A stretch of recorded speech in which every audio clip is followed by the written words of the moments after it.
అలీఖాన్ దాడి కేసులో అనుమానితుడిగా పట్టుబడ్డ ఆకాష్ కనోజియా తన జీవితం నాశనమైందంటూ ఆవేదన వ్యక్తం చేస్తున్నారు. అనుమానితుడిగా తనని అదుపులోకి తీసుకొని వదిలేసిన తర్వాత తన జీవితం దుర్భరంగా మారిపోయిందని, ఉద్యోగం కోల్పోయి పెళ్లి సంబంధం ఎత్తిపోయి పూర్తిగా దుర్భరంగా మారిపోయిందంటూ ఆయన ఆవేదన వ్యక్తం చేస్తున్నాడు.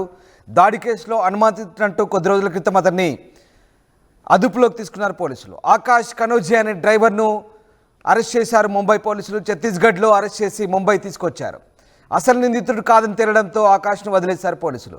పోలీసుల తీరు వల్ల తన జీవితం దుర్భరంగా మారిందంటూ ఆకాష్ ఆవేదన చెందుతున్నాడు.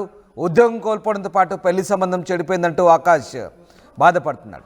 తన కుటుంబం ఎన్నో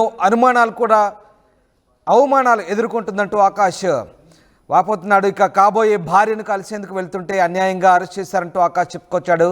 అరెస్ట్ చేసిన ఫోటోలు అన్ని టీవీల్లో, పేపర్లు, సోషల్ మీడియాలో రావడంతో తమ కుటుంబం షాక్కు గురైందంటూ ఆకాష్ ఆవేదన చెందుతున్నాడు. పోలీసుల తప్పిదంతో చావే శరణ్యమైందంటూ ఆకాష్ కన్నీరు పెట్టుకుంటున్నాడు. ముంబై పోలీసుల తీరుపై సోషల్ మీడియాలో కూడా విమర్శలు వెలువెత్తున్నాయి.